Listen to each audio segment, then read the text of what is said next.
أعوذ بالله من الشيطان الرجيم. بسم الله الرحمن الرحيم.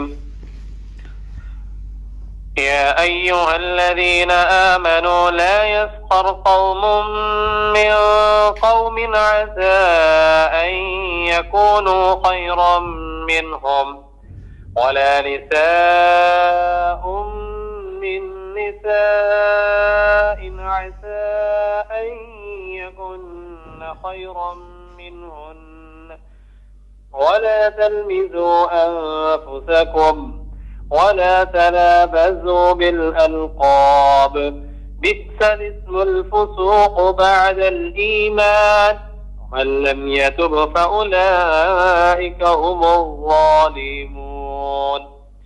صدق اللہ العظیم. عزیز طلباء کرام، آج جو ہم آیت پڑھنے جا رہے ہیں اس کا تعلق ہماری معاشرتی زندگی کے ساتھ ہے. جیسا کہ آپ کو پتہ ہے کہ سورۃ حجرات مکمل ہی انسانی زندگی سے تعلق رکھتی ہے، لیکن جو اس آیت کا تعلق ہے اس سے ہماری بہت ساری برائیاں جڑی ہوئی ہیں جن کا سد باب اس آیت کے ذریعے کیا گیا ہے. اس لیے آج کا یہ سبق بہت ہی اہمیت کا حامل ہے. پچھلے سبق بھی بہت اہمیت کے حامل تھے، لیکن میں سمجھتا ہوں سب میں جو سب سے زیادہ اہمیت کا حامل سبق ہے وہ آج کا سبق ہے. دیکھیں ہم پہلے ترجمہ دیکھتے ہیں. یا ایہا اے الذین، وہ لوگوں جو آمنو سب ایمان لائے ہو، لا یسخر نہ وہ مذاق کرے، قوم کوئی قوم، من قوم کسی دوسری قوم سے، ایسا ہو سکتا ہے ان کہ یکونو وہ سب ہوں خیرن بہتر، منہم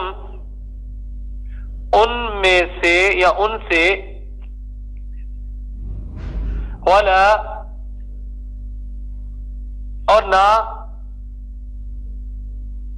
نساء عورتیں مذاق کریں، من نساء دوسری عورتوں سے، عسا ہو سکتا ہے،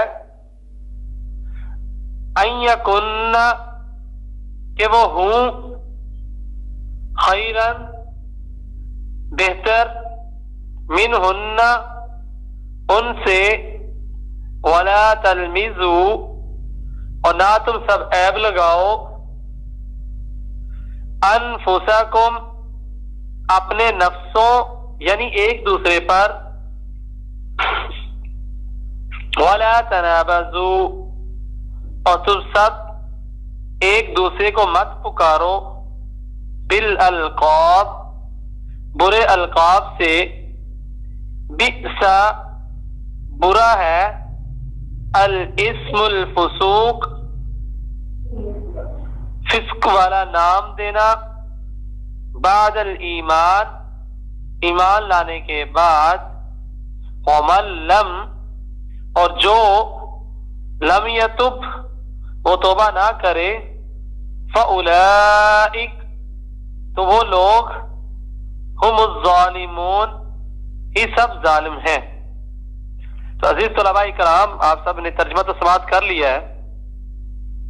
ترجمے سے ہی آپ کو اندازہ ہو گیا ہوگا کہ یہ آیت کتنی اہمیت کی حامل ہے، اس کے اندر ہماری کتنی معاشرتی برائیاں جڑی ہوئی ہیں، جس کا جو ہے سد باب اللہ تبارک و تعالیٰ نے اس آیت کے ذریعے کیا ہے.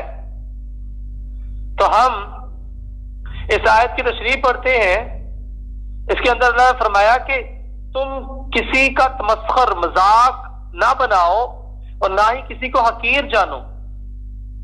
تمسخر اور حقیر جاننے کی ممانعت اللہ تبارک و تعالیٰ نے اس آیت کے اندر نازل کی ہے. تو ہمیں تمسخر کی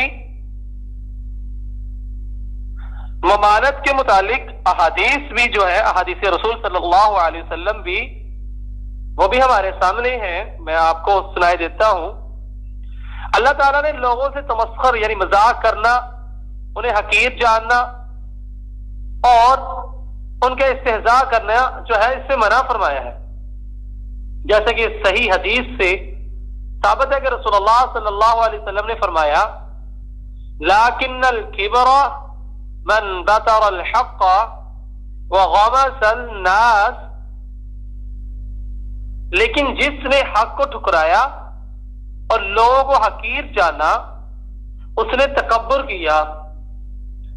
یہ حدیث جامع ترمذی میں البر والصلہ کتاب کا نام ہے، باب ما جاء فی الکبر، حدیث نمبر 1999 ہے.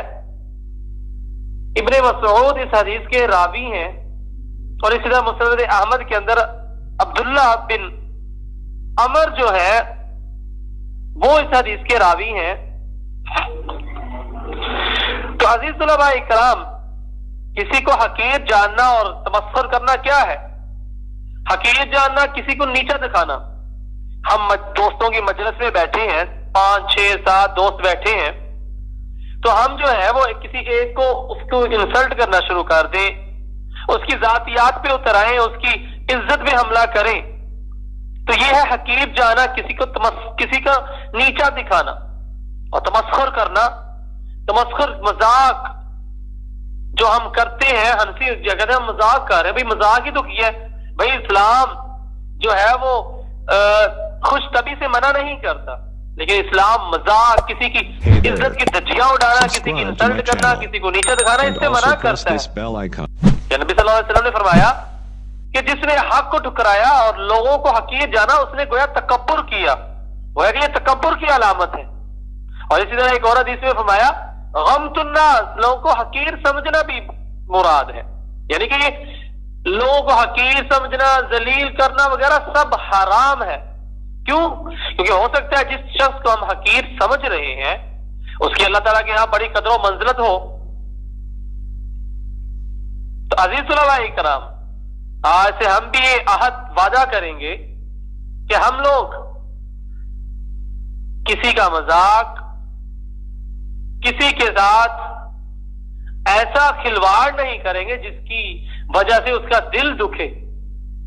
اسلام خوش طبعی سے منع نہیں کرتا، لیکن مذاق اڑانے سے، کسی کی عزت پہ حملہ کرنے سے منع کرتا ہے.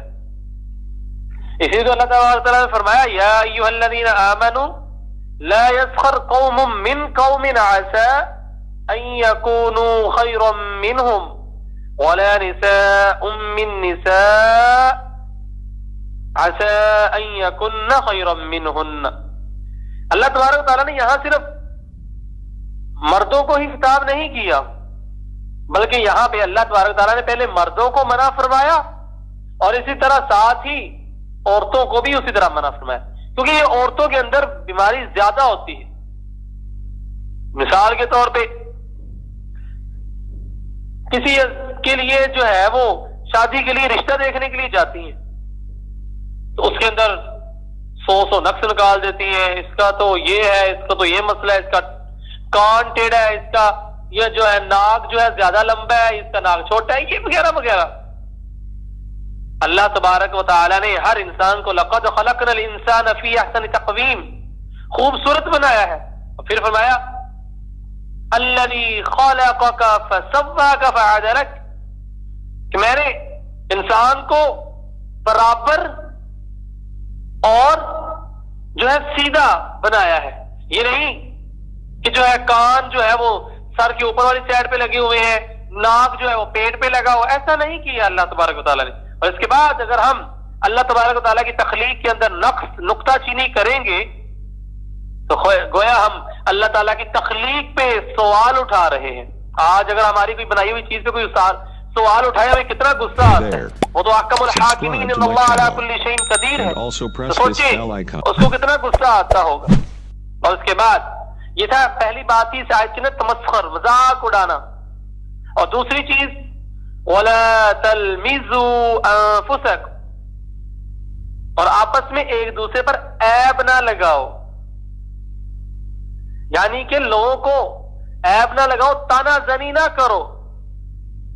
اللہ تبارک و تعالیٰ نے تانا زنی کرنے اور عیب لگانے والے لوگوں کو مذموم یعنی برا اور ملعون لعنتی قرار دیا ہے. جیسے کہ اللہ تبارک و تعالیٰ نے فرمایا وَيْلٌ لِكُلِّ هُمَزَةٍ لُمَزَةٍ، ہر تانا دینے والے اور عیب لگانے والے کے لیے ہلاکت ہے. دیکھیں عزیز علماء کرام، تانا دینا، عیب لگانا یہ ایک ملعون کام ہے، برا کام ہے، لعنتی کام ہے. اور اس طرح اللہ تبارک و تعالیٰ نے سورۃ قلم کے اندر فرمایا ہمازٍ مشاءٍ بنمیم، تانا زنی کرنے والے اور چغلیاں لیے پھرنے والے. اب یہاں دو چیزیں ہیں، ایک کا تعلق کرنے کے ساتھ ہے، فعل کے ساتھ، ہمارے اعمال کے ساتھ، اور ایک کا تعلق قول بول کر کہنے کے ساتھ ہے. تو اللہ تبارک و تعالیٰ نے اس چیز سے بھی منع فرما دیا. اور یعنی کہ اللہ تبارک و تعالیٰ نے حقیر لوگوں کو حقیر جاننا، ان پر تان کرنا، ان پر سرکشی کرنا یعنی کہ زیادتی کرنا، اور چغلیاں لیے پھرنا. اور چغل خوری کا تعلق جو ہے یہ قول سے ہے، یعنی کہ ہم بول کر کسی کی چغلی کرتے ہیں. اسی لیے اللہ تبارک و تعالیٰ نے فرمایا وَلَا تَلْمِزُوا أَنفُسَكُمْ، آپس میں ایک دوسرے پر عیب نہ لگاؤ. اور اس کے بعد جیسے کہ اللہ تبارک و تعالیٰ نے فرمایا وَلَا تَقْتُلُوا أَنفُسَكُمْ، کہ اپنے آپ کو ہلاک نہ کرو، یعنی کہ ایک دوسرے کو قتل نہ کرو. گویا کسی پر عیب لگانا ایسا ہے جیسے کہ اپنے آپ کو گویا کہ انسان قتل کر رہا ہے. اور اسی طرح اس کے بعد اللہ تبارک و تعالیٰ نے فرمایا وَلَا تَنَابَزُوا بِالْأَلْقَابِ، پہلی چیز تمسخر اور تحقیر یعنی کہ حقیر جاننا، اس سے منع فرمایا. دوسری بات کسی پہ عیب لگانا، اس چیز سے منع فرمایا. اور تیسری بات وَلَا تَنَابَزُوا بِالْأَلْقَابِ، ایک دوسرے کے برے نام مت رکھو. یعنی کہ کسی کو الٹے نام سے نہ پکارو، برے نام سے نہ پکارو، ایسا لقب نہ دو جس سے سننے والا جو ہے برا محسوس کرے، اس کو غصہ آئے، ایسا نام مت پکارو. امام احمد رحمۃ اللہ علیہ نے ابو جبیر بن ضحاک سے ایک روایت کی ہے کہ یہ جو آیت وَلَا تَنَابَزُوا بِالْأَلْقَابِ نازل ہوئی ہے بنو سلمہ کے بارے میں نازل ہوئی. رسول اللہ صلی اللہ علیہ وسلم جب مدینہ منورہ کو سعادت بخش رہے تھے، سعادت خوشی دے رہے تھے، تو اس وقت ہم میں سے ہر شخص کے دو یا تین نام تھے مدینہ کے لوگوں کے. تو آپ ان میں سے کسی کو جب ان میں سے کسی نام سے پکارتے تو لوگ جو ہے بتاتے کہ اللہ کے رسول وہ اس نام سے ناراض ہوتا. تو اللہ تبارک تعالیٰ نے یہ آیت نازل کر دی وَلَا تَنَابَزُوا بِالْأَلْقَابِ، اور ایک دوسرے کا جو ہے برا نام نہ رکھو. اور چوتھی چیز بئس الاسم الفسوق بعد الایمان، ایمان لانے کے بعد برا نام رکھنا گناہ ہے. پہلے تو اللہ ویسے بیان کیا، منع کیا کہ وَلَا تَنَابَزُوا بِالْأَلْقَابِ، برا لقب مت دو، اور پھر ساتھ کہہ دیا ایمان لانے کے بعد برا نام رکھنا گناہ ہے، یعنی کہ بری صفت ہے، برا نام رکھنا گناہ ہے. اور جب تم دارہ اسلام میں داخل ہو گئے ہو اور تم نے دین اسلام کو خوب سمجھ لیا ہے تو پھر زمانہ جاہلیت کے لوگوں کی طرح ایک دوسرے کے برے نام نہ رکھو. اور اس کے بعد اللہ تبارک و تعالیٰ نے آخر میں فرما دیا وَمَن لَّمْ يَتُبْ، اور جس نے توبہ نہ کی، یعنی کہ وہ لوگوں کا مذاق، لوگوں کو حقیر جاننا، لوگوں کو عیب لگانا، لوگوں پہ لوگوں کو تانا دینا، لوگوں کے برے نام رکھنا اور اس کے باوجود وہ توبہ نہ کرے تو اللہ تبارک و تعالیٰ کہتے ہیں فَأُولَئِكَ هُمُ الظَّالِمُونَ، تو یہی لوگ ظالم ہیں۔ تو عزیز طلباء کرام، آج کی اس آیت کے اندر ہم نے اس معاشرے کی بہت بڑی 3 برائیاں پڑھی ہیں۔ لوگوں کا مذاق اڑانا، تمسخر کرنا، تحقیر، حقیر جاننا، لوگوں پہ تان زنی کرنا، عیب لگانا اور لوگوں کے دوسروں کے برے نام رکھنا۔ ہمیں ایک دوسرے کی بےعزتی کر کے، انسلٹ کر کے خوشی فیل ہوتی ہے۔ ہم کہتے ہیں بھئی ہم مذاق کر رہے ہیں، بھئی آپ کو کیا پتا بیچارے کو کتنا ہی برا لگ رہا ہو۔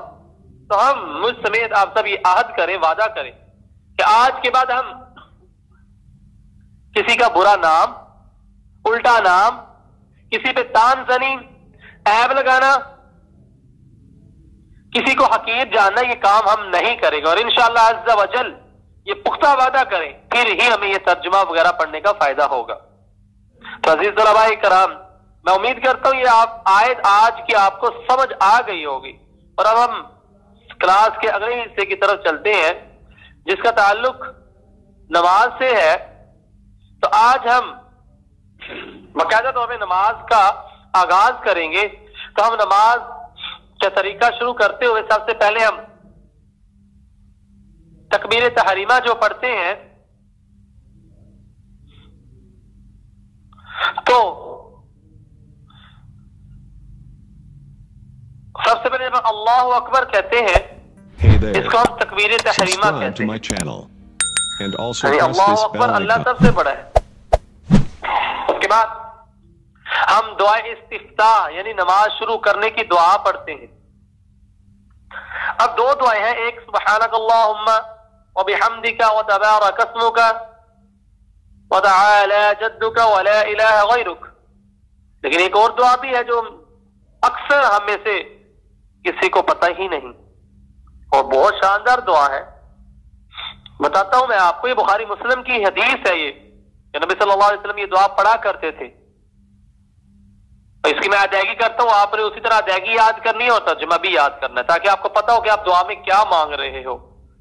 اللہم باعد بینی، اے اللہ دوری کر دے میرے درمیان، وبین خطایای، اور میرے گناہوں کے درمیان، کما جیسا کہ باعدت تو نے دوری کی ہے، بین المشرق والمغرب، مشرق اور مغرب کے درمیان۔